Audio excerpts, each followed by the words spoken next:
عبداللہ کا سعودیہ میں بہت بڑا بزنس تھا۔ وہ ایک دن بیمار ہوا تو ڈاکٹر نے کہا کہ آپ کا کینسر آخری مراحل میں ہے۔ یہ سن کر تو عبداللہ کے رونگٹے کھڑے ہو گئے۔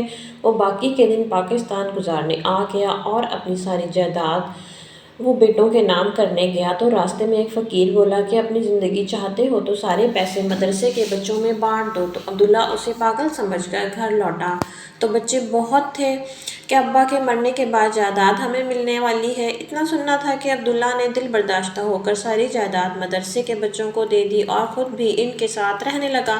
تو کافی عرصہ گزر گیا تو عبداللہ کی خیریت کی انتہا نہ رہی۔ جب اس نے رپورٹ کروائی تو ارے کچھ نہیں بیٹا، میں تو بالکل ٹھیک ٹھاک ہوں، پتہ نہیں یہ موسمی بخار ہے یا کچھ اور۔ تو سعودیہ کے حالات بھی کافی بدلتے چلے جا رہے ہیں۔ یہ بے موسمی بارشیں اور طوفانوں نے تو میری صحت پر کچھ زیادہ ہی اثر کر دیا ہے۔ اتنی دوائیاں کھا چکا ہوں مگر مجال ہے جو مجھے اس بخار سے آرام آیا ہو۔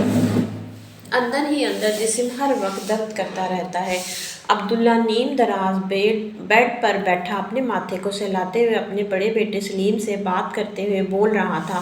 سلیم بار بار اپنے والد سے یہ کہہ رہا تھا کہ ابا جی اپنا مکمل چیک اپ کروائیں یا پھر مجھے اپنے پاس بلا لیں تاکہ میں آپ کی صحت کا خیال رکھ سکوں۔ آپ سعودیہ میں اکیلے ہیں، کہیں آپ کی طبیعت زیادہ بگڑ گئی تو کیا ہوگا؟ مگر یہ سن کر عبداللہ کہنے لگا کہ فکر مت کرو، تم وہاں پر سارے معاملات سنبھالو اور اپنے چھوٹے بھائی کا خیال رکھو۔ یہاں پر نوکر چاکر ہیں، میرا خیال رکھ رہے ہیں۔ یوں ہی بات کرنے کے بعد عبداللہ نے فون بند کر دیا اور ایک گہری سانس خارج کر کے آنکھیں موند چکے تھے۔ کتنا سکون تھا ان کی زندگی میں۔ ایک وہ وقت تھا جب ان کے پاس ایک روپیہ بھی موجود نہیں تھا۔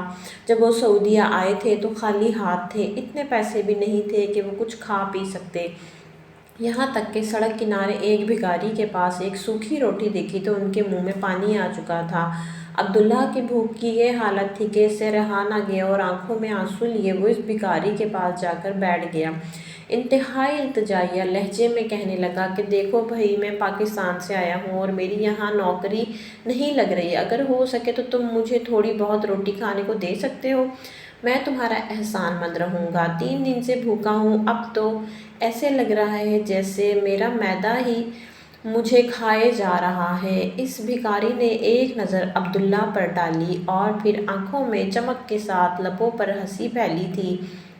اگلے ہی پل اس نے اپنی روٹی کا ادھار آدھا حصہ عبداللہ کو دے دیا اور کہنے لگا کہ جا، کیا یاد کرے گا تو ایک فقیر سے روٹی مانگ رہا ہے، خدا تجھے دن دگنی اور رات چگنی ترقی دے، تو محلوں میں راج کرے راج۔ یہ فقیر اتنا کہہ کر روٹی دے کر وہاں سے اٹھ کر چلا گیا اور عبداللہ اس قدر بھوکا تھا کہ وہ سوکھی ہوئی روٹی بھی اسے من و سلویٰ کا مزہ دے رہی تھی۔ روٹی کھا کر جیسے ہی وہ اٹھا تھا تو اس سے ایک شخص مل گیا تھا جسے ملازم کی ضرورت تھی۔ وہ یوں بلندی کی جانب منزلیں طے کرتے ہوئے عبداللہ آج اس مقام پر پہنچ چکا تھا کہ سعودیہ میں اس کا اپنا کاروبار تھا، یہاں پر اس کا اپنا گھر تھا اور وہ کسی محل سے کم نہیں تھا۔ کئی بار وہ اپنے بچوں کو بھی یہاں پر لا چکا تھا۔ پاکستان میں بھی اس کے اپنے کاروبار تھے اور وہاں پر بھی گاڑیاں، بنگلے الگ بنے ہوئے تھے۔ اس کی زندگی تو پرسکون ہو چکی تھی مگر پچھلے کئی ماہ سے اس کی طبیعت کافی خراب رہنے لگی تھی۔ کچھ تو سعودیہ کا ماحول بھی کافی بدل رہا تھا۔ بے موسمی بارشوں نے تو سعودیہ کے ویران بنجر پہاڑوں کو بھی سبزہ بخش دیا تھا۔ صرف ہوا کا دباؤ ماحول پر نہیں بلکہ انسانی زندگی پر بھی ہوا تھا۔ یہ سوچ کر عبداللہ ڈاکٹروں سے بغیر ٹیسٹ کروائے یوں ہی بخار، سر درد کی دوائیں لیتا جا رہا تھا کہ ہو سکتا ہے موسمی بیماری کی وجہ سے میری یہ حالت ہو رہی ہو۔ ایک مرتبہ یوں ہی وہ اپنے دفتر میں بیٹھا ہوا ایک عربی شیخ سے کسی ضروری معاملات پر بات کر رہا تھا کہ اچانک اس کے ناک سے خون آنے لگا۔ خون کے قطرے اس کی ناک سے گر کر میز پر گرے تو عبداللہ چونکا تھا۔ فوراً اس نے ٹیشو سے اپنا ناک ڈھکا تھا اور وہاں سے اٹھ کر کھڑا ہوا مگر جیسے ہی 2 قدم وہ چلا تو چکرا کر گر چکا تھا۔ جب اس کی آنکھ کھلی تو وہ ہاسٹل میں موجود تھا۔ اس کے پاس ڈاکٹر کھڑے تھے جو کہ اس کے کئی ٹیسٹ کروا رہے تھے۔ اس کی یہ حالت آج سے پہلے کبھی نہیں ہوئی تھی۔ وہ تو سچ مچ پریشان ہی ہو کر رہ گیا تھا کہ کہیں اسے کوئی بڑی بیماری تو نہیں تھی۔ دل میں عجیب و غریب سے وسوسے آنے لگے تھے کہ جب رپورٹس آئیں اور ڈاکٹر گہری سانس خارج کر کے کہنے لگا کہ عبداللہ آپ کو کینسر ہو چکا ہے، یہ ساری علامات جو آپ کئی ماہ سے دیکھ رہے ہیں وہ دراصل کینسر کی ہی تھی۔ یہ سن کر عبداللہ کے پیروں کے نیچے سے زمین نکل چکی تھی۔ وہ ہڑبڑا چکا تھا، چہرے پر تو جیسے زردی سی پھیل چکی تھی۔ فوراً کہنے لگا کہ اچھا تو آپ میرا علاج کریں نا، میں ٹھیک تو ہو جاؤں گا۔ یہ سن کر ڈاکٹر نے گہری سانس خارج کی اور کہنے لگا کہ تبھی کہتے ہیں کہ ذرا سی بیماری طول پکڑی تو فوراً ٹیسٹ کروا لیں، اپنا بروقت علاج کروائیں۔ مگر عبداللہ صاحب آپ کاموں میں اس قدر مصروف ہو گئے کہ آپ کو اپنی جان کی بھی پرواہ نہیں رہی۔ آپ کا کینسر لاسٹ سٹیج کا ہے اور لاسٹ سٹیج کا کینسر کبھی بھی نہیں بدل سکتا۔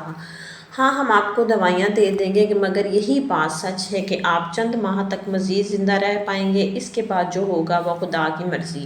یہ سن کر تو عبداللہ انتہائی دل برداشتہ ہو چکا تھا۔ اس نے خاموشی سے ڈاکٹر کی ہدایت سنی اور پھر دوائیوں کا انبار لے کر گھر چلا آیا اور آنکھیں بند کر کے بیٹھ چکا تھا۔ بے ساختہ اس کی آنکھوں سے گرم گرم آنسو نکل کر فرش پر گرنے لگے تھے۔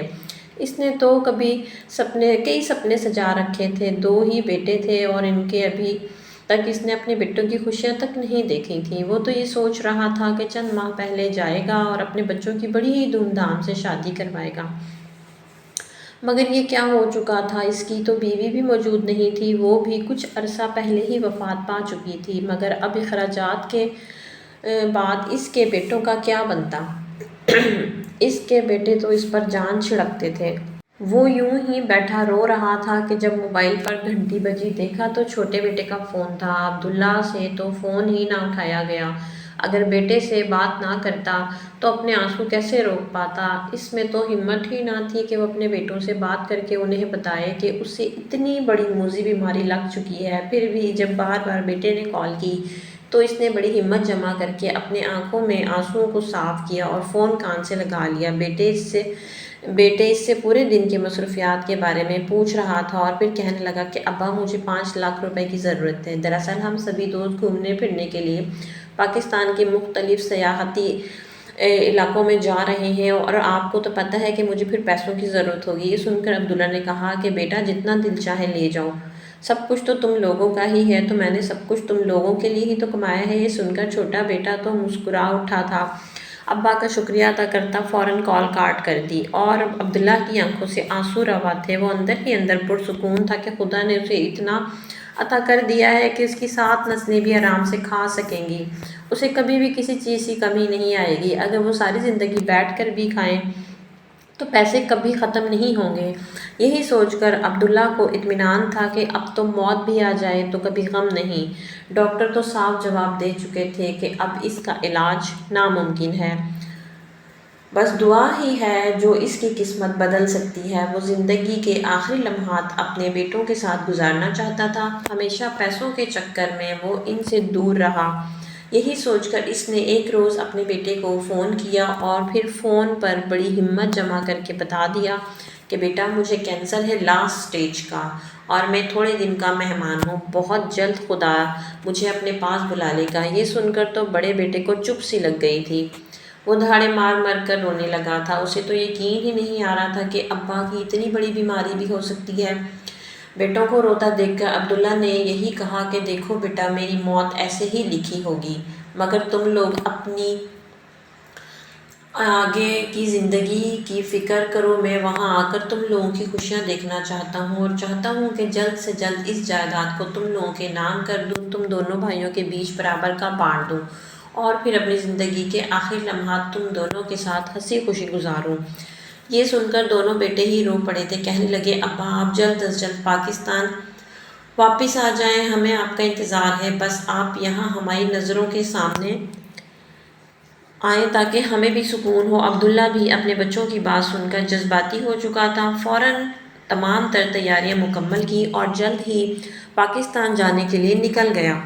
اس نے اپنے بچوں کو نہیں بتایا تھا کہ وہ پاکستان آ چکا ہے، بلکہ یہی سوچا تھا کہ اپنے بچوں کو سرپرائز دوں گا وہ اچانک ہی پاکستان پہنچا تھا، وہ اتنے سالوں بعد پاکستان آ رہا تھا، اپنے بچوں کے چہرے پر اپنے لیے خوشی دیکھنا چاہتا تھا، مگر اس بات سے انجان تھا کہ گھر جا کر اسے کتنا بڑا صدمہ پہنچنے والا ہے۔ وہ اپنا سامان اٹھائے جیسے ہی اپنی منگوائی ہوئی گاڑی میں آ کر بیٹھنے لگا کہ اچانک ایک فقیر اس کے پاس چلا آیا۔ فقیر ہاتھ پھیلا کر اس سے پیسے مانگنے لگا، کہنے لگا کہ خدا تمہیں دن دگنی رات چگنی ترقی دے، یوں ہی صحت و سلامت رہو، میرے ہاتھ پر کچھ روپے رکھ دو، خدا تمہاری مشکلات کو دور کرے گا۔ جب عبداللہ نے یہ سنا تو چہرے پر پھیکی سی مسکراہٹ آئی، ایک گہری سانس خارج کر کے اپنی جیب سے 5 روپے نکال کے اس فقیر کے ہاتھ پر رکھے اور کہنے لگا کہ بابا میں تو بس اپنی زندگی کے آخری دن ہی جی رہا ہوں، بس یہی دعا کرو کہ میرے بچے کبھی بھی زندگی میں اداس نہ ہوں بلکہ یوں ہی ہنستے مسکراتے رہیں۔ یہ سن کر فقیر نے بغور عبداللہ کو سر تپیر دیکھا، پھر کہنے لگا کہ نہیں، اپنے رب پر بھروسہ رکھو، وہ خدا تو کن کہہ کر پوری کائنات کی تخلیق کر سکتا ہے، چاہے جتنی بھی سخت بیماری ہو، تم اپنے رب کے نام پر خرچ کرو، رب کی رضا میں راضی ہو کر دیکھنا تمہاری ہر بیماری ٹل جائے گی۔ یہ سن کر عبداللہ کہنے لگا کہ بیماری تو رب کی طرف سے ہی آتی ہے، اب لگ گئی ہے تو سوائے صبر کے اور دعا کے اور میں کیا کر سکتا ہوں۔ یہ سن کر وہ فقیر فوراً کہنے لگا کہ نہیں، تم اگر اپنی جائیداد مدرسے میں دے دو تو دیکھنا خدا تمہاری زندگی بخش دے گا، اگر اپنی زندگی چاہتے ہو تو اپنی ساری جائیداد اپنے بچوں کے نام کرنے کے بجائے مدرسے کے بچوں کے نام کر دو، دیکھنا تم دن دگنی اور رات چگنی ترقی کرو گے اور کوئی بیماری تمہارا کچھ نہیں بگاڑ سکے گی۔ وہ فقیر اس قدر بلند آواز میں بولا تھا کہ عبداللہ حیرت سے اس فقیر کو دیکھنے لگا، پھر چہرے پر طنزیہ مسکراہٹ لا کر کہنے لگا کہ جا بابا معاف کر دے، دے تو دیا ہے 500 روپیہ، اب کیوں ایسی باتیں کر رہا ہے؟ ساری زندگی کما کر میں نے اپنے بچوں کے لیے اتنا سب کچھ اکٹھا کیا اور تو کہہ رہا ہے کہ میں سب کچھ مدرسے کے بچوں کے نام کر دوں۔ اتنا کہہ کر عبداللہ وہاں سے گاڑی میں بیٹھ کر چلا گیا، جبکہ وہ فقیر جوہی گہری سانس خارج کر کے اسے دیکھتا رہ گیا۔ اس کے چہرے پر مسکراہٹ اور اطمینان تھا، جیسے اس کا مذاق اڑا رہا ہو۔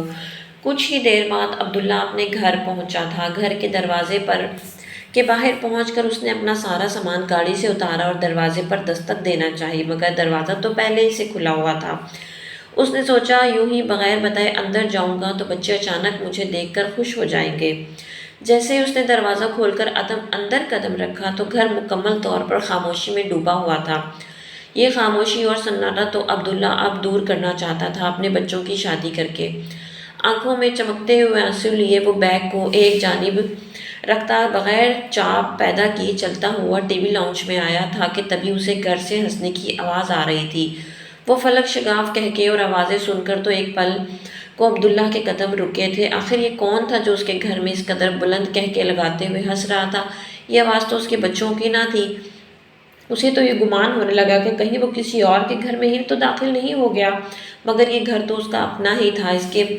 اس قدر بلند کہہ کے تو ہرگز مہذب نہ تھے۔ وہ دھیرے دھیرے قدم بڑھاتا ہوا جیسے ہی تھوڑا آگے بڑھا تو اس کے تو قدموں کے نیچے سے زمین نکلی تھی، کیونکہ سامنے ہی اس کے دونوں بیٹھے تھے اور ساتھ ہی کئی دوست، اور جس طرح کی حالت میں وہ بیٹھے تھے عبداللہ کا تو جیسے وجود لرز چکا تھا۔ طبیعت اس کی خیر پہلے ہی بہت خراب تھی۔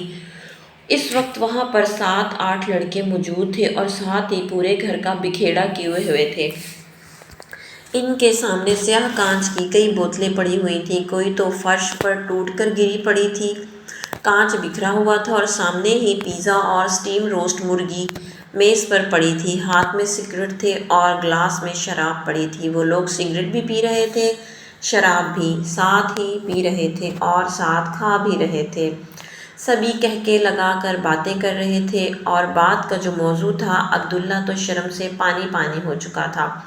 ان کی باتوں سے صاف ظاہر تھا کہ گزشتہ رات وہ لوگ اس گھر میں ایک لڑکی کو بھی لے کر آئے تھے۔ اس گھر میں ایک لڑکی، ایک بڑی عمر کی ملازمہ تھی، شگفتہ خاتون جن کا نام تھا۔ وہ کچن میں ایک جانب کو بیٹھی ہوئی سوچ رہی تھی کہ لڑکوں کی آوازیں سن رہی تھی، ہاتھ میں تسبیح موجود تھی۔ جب عبداللہ کے بڑے بیٹے نے آواز دی کہ آ کر یہ کچرا صاف کر دو تو وہ سہم سی چکی تھی، کہنے لگی کہ بیٹا آپ اس کمرے کو خالی کر دو، میں صاف صفائی کر دیتی ہوں، مگر وہ کہنے لگے کہ اب تو ہم پر حکم چلائے گی۔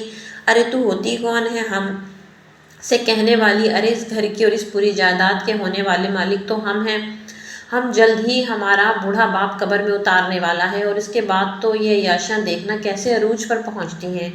یہ سن کر اس کے باقی دوست بھی سگریٹ پھونکتے ہوئے ہنسنے لگے، کہنے لگے کہ یار کروڑوں اور اربوں کی جائیداد ہے تیری، ہمارا بھی تو حصہ پھر بنتا ہے نا، آخر کو اتنی مہنگی مہنگی نشہ اور چیزیں لا کر دیتے ہیں تجھے، وہ بھی امپورٹڈ۔ یہ سن کر وہ کہنے لگا کہ ہاں یار تو فکر ہی نہ کر، بھلے ہی اپنا بوریا بستر لے کر ہم سب یہیں شفٹ ہو جانتے ہیں، خوب عیاشی کریں گے اس پیسے پر۔ یہ سن کر تو عبداللہ کے پیروں کے نیچے سے زمین نکلی تھی، اسے یقین تو نہیں آ رہا تھا کہ یہ اولاد ہے، فون پر کس طرح معصوم بنے ہوئے تھے، ان کے منہ میں تو گویا زبان ہی نہ ہو، اور کس طرح یہ لوگ باتیں کر رہے تھے، اس کے بیٹے اس قدر بھی بدل سکتے ہیں کہ اس نے کبھی سوچا ہی نہ تھا۔ وہ تو خود باہر تھا، اس کی بیوی بھی کئی سال پہلے وفات پا چکی تھی، اور یوں اس کے بچے اس طرح اچانک بھٹک جائیں گے، یہ تو اس کے وہم و گمان میں بھی نہیں تھا۔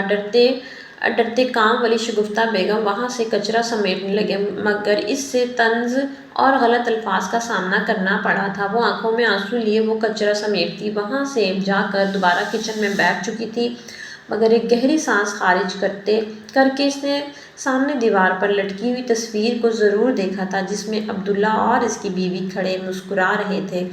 عبداللہ کی ذہن میں بے ساختہ وہ الفاظ گونجنے لگے جن میں وہ فقیر کہہ رہا تھا کہ مجھے اپنی جائیداد مدرسے کے بچوں کے نام کر دو، خدا کی راہ میں خرچ کرو گے تو خدا تم سے ہر بیماری دور کر دے گا، تمہاری زندگی بخش دے گا، تم لمبی زندگی جیو گے اور دن دوگنی رات چگنی ترقی کرو گے۔ عبداللہ کی آنکھوں میں آنسو تھے، اس کے بچے اس قدر بگڑ چکے تھے، وہ اس کے زندہ ہوتے ہوئے اس کے مرنے کی باتیں کر رہے تھے، اسے کس قدر غلط الفاظ سے نواز رہے تھے، اس نے کبھی خواب میں بھی نہیں سوچا تھا۔ اس نے سوچا ہو سکتا ہے بیٹے اس کا چہرہ دیکھ کر اپنی غلطی پر شرمندہ ہو، یہ سوچ کر اس نے آگے قدم بڑھانا چاہا، جب اس کا چھوٹا بیٹا کہنے لگا کہ نہ جانے وہ بڈھا کب یہاں پر آ رہا ہے، مجھے تو یہ سوچ کر ہی خوشی ہو رہی ہے کہ آتے ہی وہ ساری جائیداد ہمارے نام کر دے گا، اور پھر ہم اس بڈھے کو دھکے دے کر اس گھر سے نکال دیں گے۔ ارے بھائی اس کینسر والی بیماری کو کون گھر رکھے گا، اٹھا کر پھینک آئیں گے کسی اولڈ ہاؤس میں، اور پھر وہیں پر وہ اپنی زندگی کے آخری وقت گزارتا رہے گا، اور ہم یہاں عیش کریں گے، عیش نہ کوئی روک ٹوک ہوگی اور نہ کچھ۔ ارے دنیا کی خوش نصیب لوگ تو ہم ہی ہیں جن کے پاس حسن دولت اور رتبہ مفت میں مل چکا ہے۔ بیٹوں کی یہ بات سن کر عبداللہ غصہ ہو چکا تھا، اس کا دل چاہا کہ جا کر اپنے بیٹوں کے چہرے پر زناٹے دار تھپڑ مارے، مگر یہ سوچ کر رک گیا کہ بیٹے جس قدر نشے میں دھت ہیں اور وہ جوان کی حالت ہے وہ الٹا، اور جو اس کی حالت ہے وہ الٹا اس پہ ہی ہاتھ اٹھا دیں گے، وہ تو پہلے ہی موت سے مر جائے گا، اس صدمے کو برداشت نہیں کر پائے گا۔ یہ سوچ کر اس نے الٹے قدموں واپس اس گھر سے نکلنا شروع کر دیا۔ بیگ اس کا باہر ہی پڑا تھا، اس نے وہ بیگ اٹھایا اور گھسیٹتے ہوئے ایک جانب کو چلنے لگا، اس کے تو قدم لڑکھڑا رہے تھے۔ ایک وقت وہ بھی آیا جب اس کے جسم میں مزید طاقت نہ رہی اور وہ منہ کے بل زمین پر گر چکا تھا۔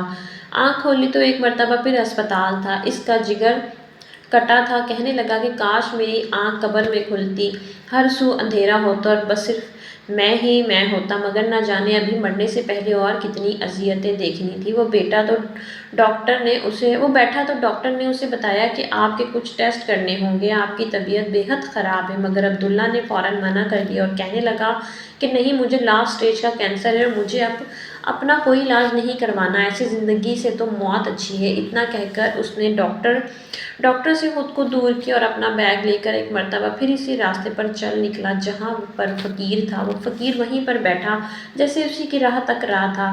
جب ہنستے کھیلتے اس شخص کے چہرے پر ویرانی اور پریشانی دیکھی تو اٹھ کر اس کے پاس چلا آیا، مگر اس مرتبہ عبداللہ نے اسے کوئی جواب نہیں دیا تھا، بلکہ شرمندگی سے سر جھکائے ایک جانب کو چلنے لگا۔ کچھ ہی دوری پر اس علاقے کا سب سے مشہور مدرسہ موجود تھا، جہاں پر نہ صرف بچوں کو پڑھایا جاتا بلکہ کئی غریب اور مجبور بچے، یہاں تک کہ یتیم بچوں کی کفالت بھی کی جاتی تھی۔ وہ لوگ اسی مدرسے میں ہی رہا کرتے تھے اور وہیں پر دینی تعلیم حاصل کرتے تھے، ساتھ ہی ایک پرائمری اسکول بھی بنا ہوا تھا، جہاں پر ان بچوں کو دینی تعلیم کے ساتھ ساتھ دنیاوی تعلیم بھی دی جاتی تھی اور لوگ حسب توفیق اپنی جیب سے نکال کر انہیں دے دیا کرتے تھے۔ عبداللہ جب وہاں پہنچے تو وہ وہاں اس مدرسے کے انچارج کے لیے غیر شناسا تھے۔